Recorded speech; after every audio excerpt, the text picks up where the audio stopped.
시간이 많이 지났지만 지금도 이때 생각만 하면 어이가 없어서 헛웃음이 나올 지경이에요. 결혼 준비하면서 예물 예단일로 시어머니와 얼굴을 붉히기도 했고, 결혼 초반 시어머니의 시자 갑질이며 기선제압하는 것 때문에 이혼할 뻔도 했는데, 그래도 제가 선택한 결혼이니 꾹 참고 좋게 넘어가 보려 노력했었습니다. 그런데 저희 친정엄마한테까지 시자 갑질을 하는 걸 보고 저는 더는 못 참겠더라고요. 그래서 그때 이혼한다고 가정법원 문 앞까지 갔었는데 남편이 울고불고 빌어서 다시 합쳐 잘 살고 있습니다. 다만 시어머니와 저는 다신 연락하지 않고 거의 연 끊으며 사는 걸로 합의 봤어요. 남편도 기꺼이 알겠다고 했고, 그때 그 일 이후로 저는 시어머니와 따로 통화나 문자도 한 적 없고, 명절에 시아버님이랑 잠깐 식사 정도 하며 거리 유지하고 있습니다. 어떤 일이 일어났길래 시어머니와 연까지 끊었는지 궁금하실 것 같네요. 바로 이야기 시작할게요. 저희 친정은 가구단지에서 일하신 지 20년이 넘으셨습니다. 그전엔 다른 자영업을 하셨는데 제가 학창시절에 갑자기 가구 쪽으로 판매 종목을 바꾸시더라고요. 그때가 마침 경기가 잘 풀리고 있었고 신축 아파트들이 많이 올라가던 시기라 가구까지 덩달아 잘 팔리던 시기였습니다. 기가 막힌 타이밍에 업종을 바꾸시고 또 워낙 친절하신 저희 부모님이라 장사가 엄청 잘 되셨어요. 그래서 그때 제가 기억하기로는 부모님이 밤 11시쯤에 들어오시면 가방 한가득 현금을 가지고 오셔선 거실에서 정산하시던 기억이 납니다. 그때까지만 해도 현금 거래가 좀 있었거든요. 하루 많게는 500, 600만 원씩 버시고 그렇게 몇 년간 한 달 평균 2, 3천만 원은 버셨던 것 같아요. 부모님 덕분에 저희 남매까지 덩달아 호강하며 살았고 덕분에 사교육도 많이 받아 오빠랑 저랑 대학도 좋은 데 갔습니다.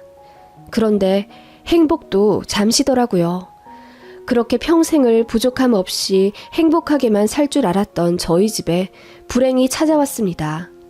친정아빠가 대장암 말기 판정을 받으셨어요.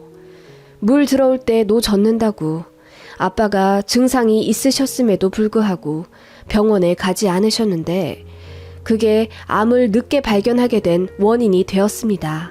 청천벽력과도 같은 소식에 저희 가족은 모두 기절할 듯이 슬퍼했고 친정엄마가 밤낮으로 아빠를 돌보며 간호하셨어요.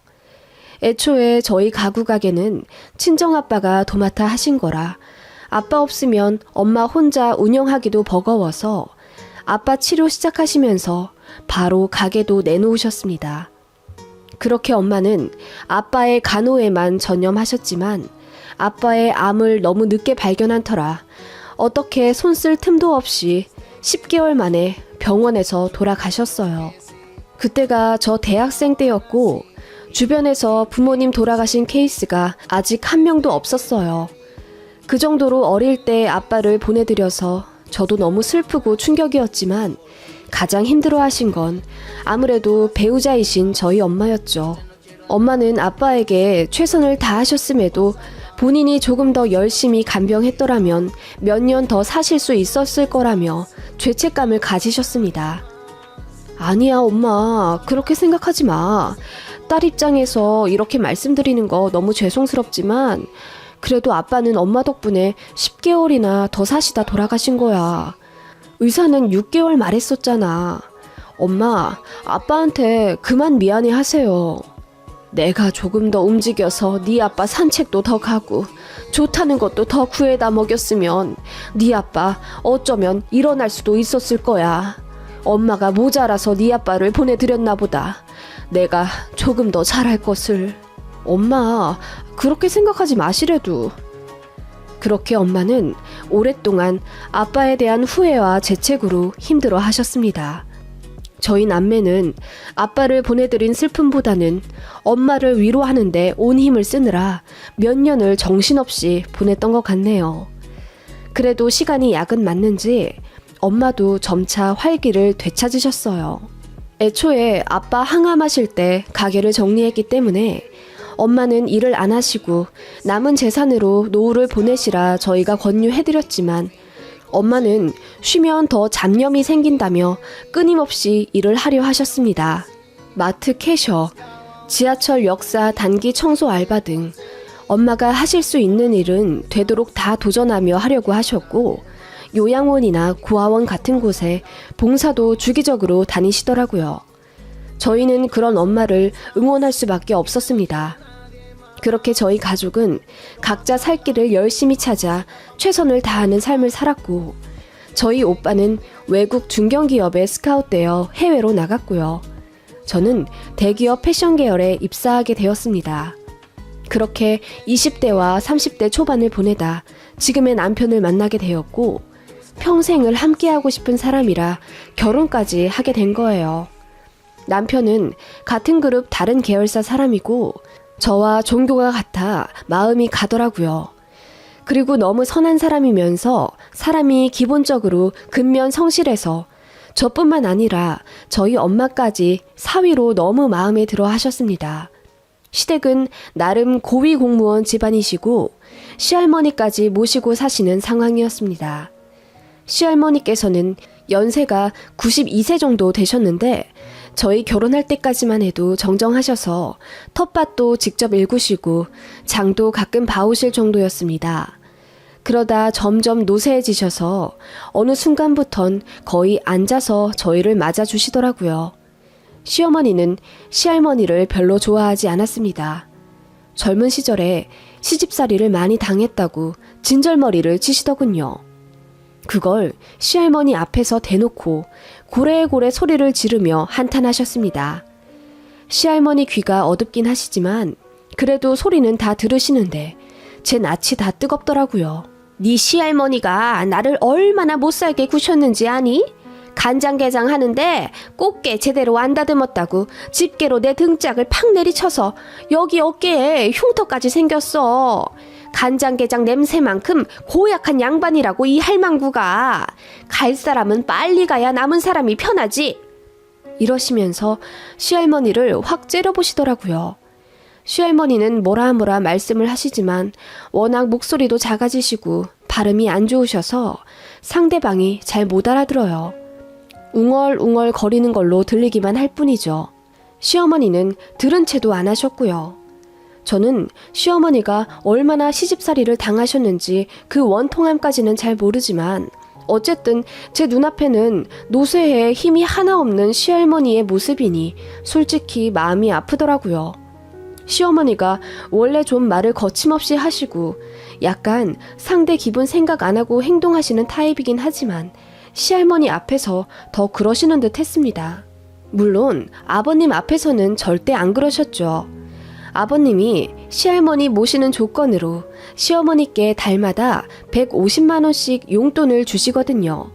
원래 시할머니를 요양원에 모시자고 아버님이 그러셨는데 어머님이 반대하셨대요. 달마다 남 주는 돈 아깝다면서요. 그래서 그 돈을 어머님이 받으시고 시할머니를 댁에서 모시게 되신 거래요. 그런데 시어머님은 원래 누굴 모시고 간병하고 그럴 성격이 아니시랍니다. 남편 말에 따르면 자식들도 제대로 안 돌보며 밖으로 도셨다고. 남편과 시동생은 어린 시절에 저녁을 제대로 못 먹었답니다. 아버님이 저녁 시간 맞춰 들어오시는 거 아니면 못 얻어먹었대요. 어머님은 아버님 계실 때만 눈치껏 저녁을 차리셨고 야근이나 당직하실 때는 애들에게 저녁도 안 차려주셨대요.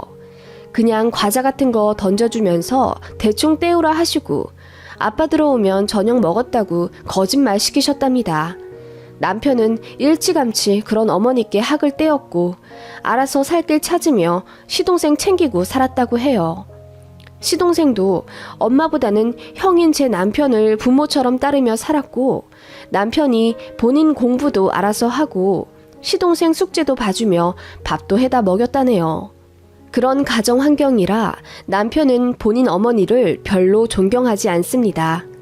남들은 결혼하면 뒤늦게 효자된다고 하던데 저희 남편은 본인 엄마에게 애틋함이 없으니 애초부터 늘 제 편이었죠.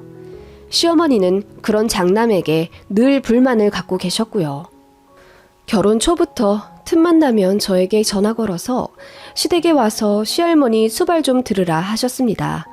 제가 전업이면 모르겠는데, 아니, 전업이어도 그건 좀 그렇잖아요. 결혼하고 나서도 다 자기 생활이 있는데요.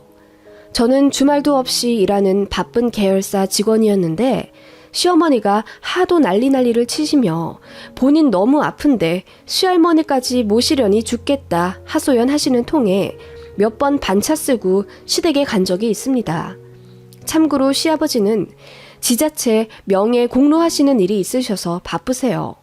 그래서 시댁엔 거의 시어머니 혼자 계십니다. 아무튼 그런 시어머니의 호출을 받고 부랴부랴 시댁에 가면 시어머니는 아프다는 사람이 풀 메이크업 해선 외출 준비를 하고 계십니다. 개모임은 나가야 하는데 시할머니 저녁 차려드릴 사람이 없으니 뻥쳐서 저를 부르신 거죠. 너무 어이가 없어서 시어머니께 한 소리 할라치면 며느리는 원래 그런 거라며 제 의견을 묵살해버리고 그렇게 홀랑 밖으로 나가십니다. 진짜 너무 황당해서 저도 당장 나가고 싶었지만 시할머니가 무슨 죄입니까? 그냥 시어머니 돌아오실 때까지 4-5시간 정도 시할머니 수발 들며 모셨죠. 그 일이 몇 번 반복되면서 남편도 화가 머리끝까지 났고 저 대신 화내며 다신 시댁으로부터 저 호출 못하게 중간에서 막았어요. 시아버님도 그 일 알게 되시고 시어머니께 엄청 화를 내셨대요.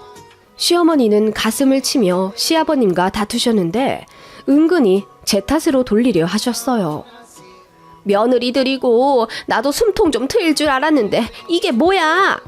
며느리도 바쁜데 왜 시할머니를 모시라는 거야? 그러면 어머님을 요양원에 모셔. 그건 싫어. 한 달에 한두 푼 드는 것도 아니고.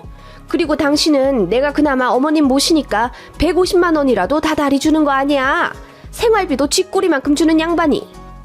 그렇게 시어머님은 대놓고 돈 얘기를 꺼내며 시할머니를 요양원에 절대로 못 보내게 결사 반대하셨어요. 남편 역시 할머니 불쌍하다며 요양원에 모시자고 아버님을 설득한 게 한두 번이 아니었지만 아버님은 눈앞에서 당신 어머니가 며느리에게 구박받는 걸 보신 적이 없고 어머님도 아버님 앞에서 여우처럼 시할머니 잘 모시는 척해서 잘 믿지 못하시더라고요. 아니, 안 믿으려고 하신 것 같기도 하고요. 어찌되었건 집에서 모시는 게 아버님도 좋긴 했으니까요. 저희 결혼하고 나서 며느리인 저에게 호시탐탐 역할을 분담하려 하셨지만 저도 바쁘니 그럴 수가 없었습니다. 어머님은 그런 식으로 저를 부려먹지 못하니